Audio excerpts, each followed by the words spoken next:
Morning, everybody, and welcome to Chassidus in the morning. 15 minutes, change your life. Heichaltzu. So, just a quick story. That one time there was this kid. So in the old days, on Shabbos afternoon, they would come to Mincha. I think a lot of times they would walk down Kingston, and all these people would sort of watch as Rebbe walked.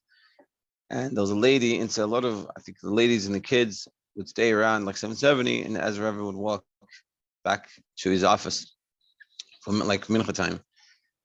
So one time, this kid, like as the Rebbe walked past, the kid saw, and the kid thought that the Rebbe was his father. He didn't realize. So he ran up to the Rebbe, and he put his hand out to hold the Rebbe's hand. So the Rebbe, quick, realized what was going on. So he held his hand. He didn't do anything. And so they're walking, and the kid, never, he had like a runny nose or something. So he grabbed the Rebbe's coat, and he cleaned his nose on the Rebbe's coat. The mother sees us, and she's mortified about the whole situation, and even more about the fact that her son has wiped his nose on the Rebbe's coat.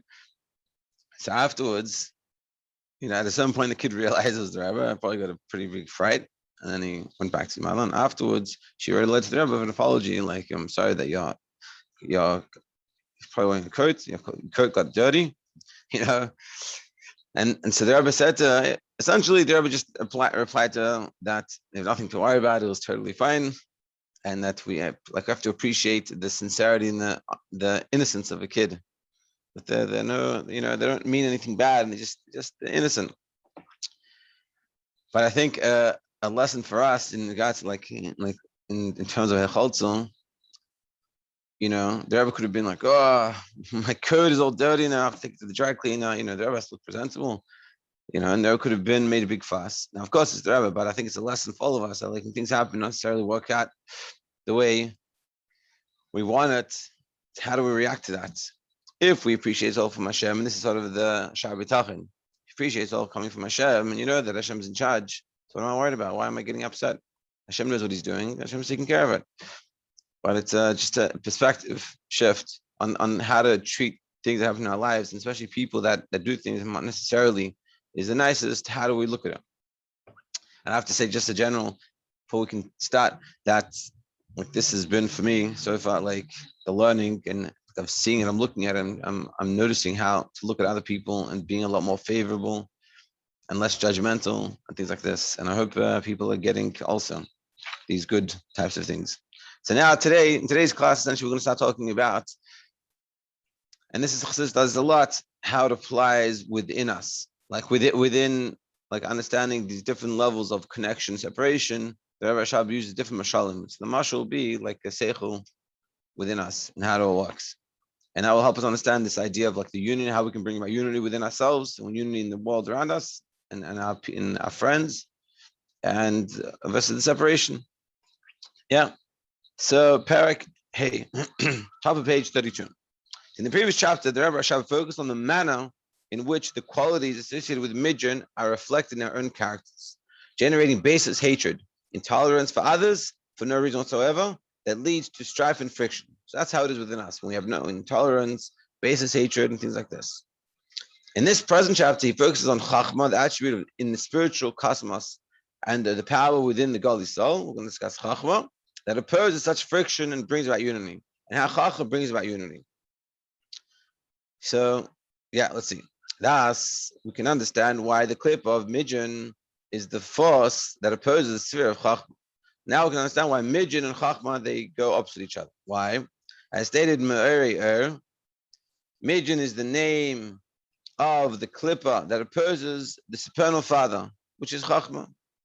Like chachma's father, bina is mother, because chachma is like a simple idea. And we're going to discuss this. Chachma is like a little point of an idea. It's like the father brings the seed, and bina is like the mother, which the seed just stays within the womb for 9 months, and you bring about children. So chachma is that, and that's what's called the father. So it is well known that chachma is characterized by bittul. Because this concept is alluded to in the very name, the word chachma, which is comprised of two words, koyach ma, the power of ma, the power of what? Chachma is a bit of Chachma is getting intellect from something that doesn't understand. When you come and you hear something, you can't learn if you think you know everything. When someone's speaking, it's like Shalom Davis says this a lot. He goes, "I know it already," and it's like you don't know. I try to explain to him, you don't know. So to here, he's like the Chachma. The definition of Chachma comes from the word Koyachma, the ability of what, but meaning I don't know what it is. So I have a bittul to learn, a bittul to receive the information, and it's also on a bittul because I don't really understand it.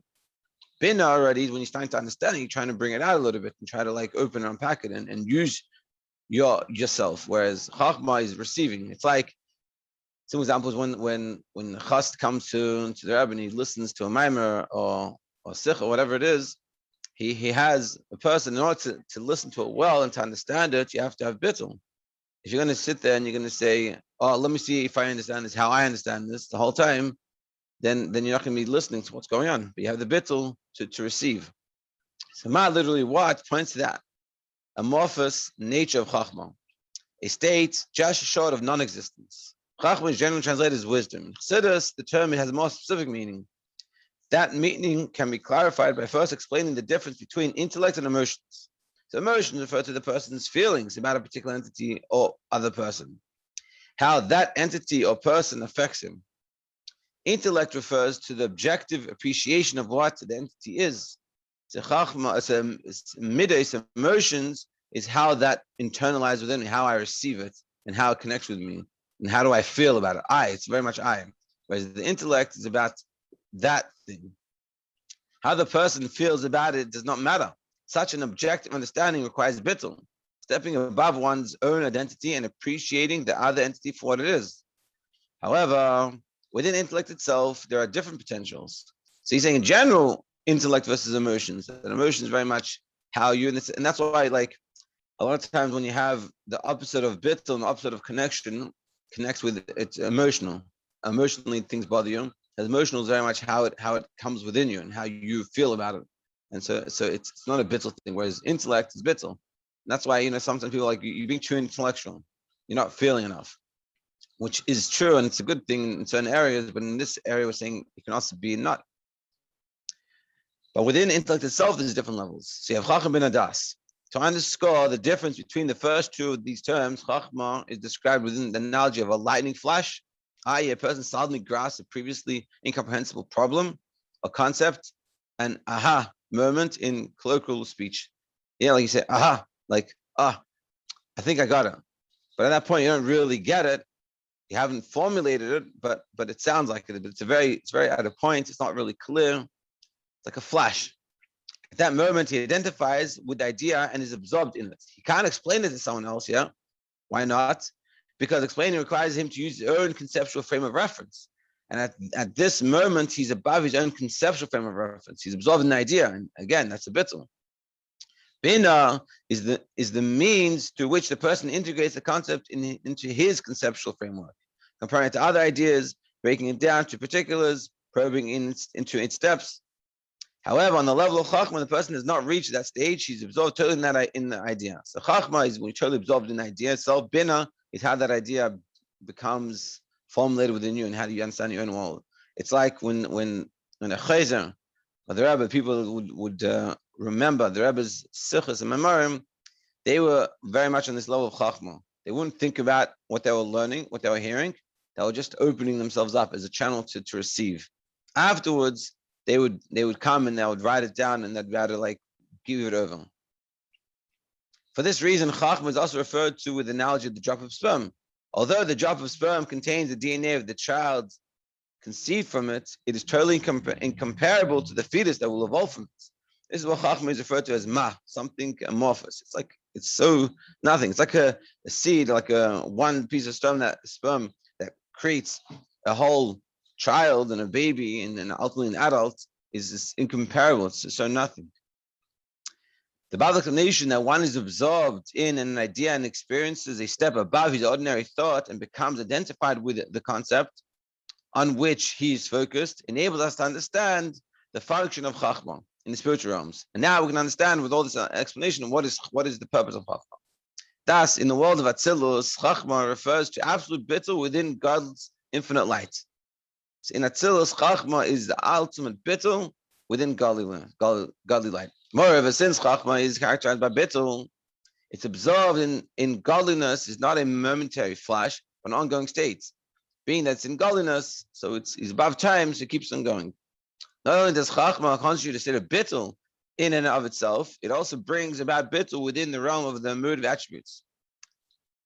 Since Chachma is absorbed and hence subsumed within God's infinite light, not only does it not feel its own identity, but it also radiates this sense of non-identity to the other attributes. So Chachma also gives over this feeling of non-entity to the other levels, causing the emotive qualities to be affected by that light and function in a similar manner.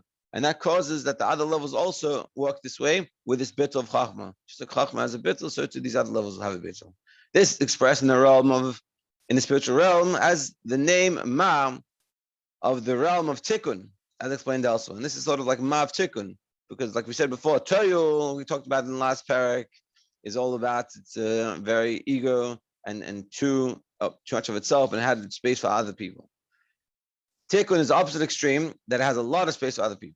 So we're talking about the level of Ma, this like Chachma level in Tikkun. Note the elaborate explanation of Kuntres Heichaltzu, the second Maimon, the Rashab, and over there it talks about this a lot. So hence, Chachma reflects the ultimate state of synthesis. This is discussed in another source in the connection with the teaching of the Zohar on the verse, "You are my witnesses." That source explains that the original division of the letters into distinct entities is specifically the function of middays. That to make the distinctions is in the middays. And he's going to explain. Before I thought it expressed, it exists within a person's mind in an amorphous manner. The person cannot find words to express what he wants to say. As he processes the thought and draws it down within his emotions, the words and letters he will choose to express it become clearer. So you have the idea, it's like an idea, but then you have to think about it through and try to figure out how you're going to express it and how you're going to put it into words. And at that point, in the beginning, you don't have anything. You don't have words. You can't express it. You can't explain it. There's no letters. The potential for them exists even within the lightning flash of Chachma. However, it's not until the person develops his appreciation of the idea through Bina and then processes it with his emotions that the letters emerge as different entities. We'll stop here, but that's a very, very important lesson. He's saying like this, that it comes to Chachma, this idea that you like get this flash of an idea. It's like, like you learn something. A simple way of explaining it is like you learn something and it's like, sounds interesting, but you don't really understand it. And you use the Bina to understand it. And ultimately you have to bring it down to the emotions. And when you have that, you can give it over. And this a lot of times, I remember when I was a Bacha and I see a lot of Bachim have this issue today, that they'll learn something, you'll learn a Sikha, you only go to a Shabbos table, you have to give something, you have to give a var to something. So what happens? You learn something once, learn a Sikha once, and then you think you have something. So you come to the table and actually you have something to say, okay, yeah, and you're sort of trying to think about what you said. You're trying to remember the question, remember the answer, and remember the stuff, what happened, and either you remember it better, you remember worse, and you give it over, and you struggle through it. But what we're saying here, the way you're meant to do it is like this: you learn it, then you think about it. At the point you learn it, it's like this flash of chacham. It's an idea, but you don't really have it. Then you have to binner it. You have to understand it. Think about it. So what does this mean, and how does that work, and how would I apply that to myself? And you ask more questions. And in effect, when you do that, that brings it down into the emotions and it has an emotional impact on you. It's not just an intellectual idea. It's like we learn this, not just we're learning it. We have to learn it, and we have to think about it. So what does that mean? And how would I put that in a situation in my own life situation? How could I use that? And once you get to that point and you realize you can use it and you put it and you do, it connects with your emotions. And once you have that, then you can talk about it, and you can bring about it, and then you can come to someone else and say, listen, this beautiful vart I learned. And you're not going to say, it says in the Maimon that really koyach chachma ma really goes from tikkun. It's like, it sounds cool. It's like, what does that mean? It doesn't mean anything to me. But you'll it's an experience for you. It's not just an idea, and you got to explain it, and you have to give it over. So I guess that's something to think about. But today, the practical lesson we can take out is think about how we learn. And think about how we interact with the world. Are we interacting on this chachma, this bina?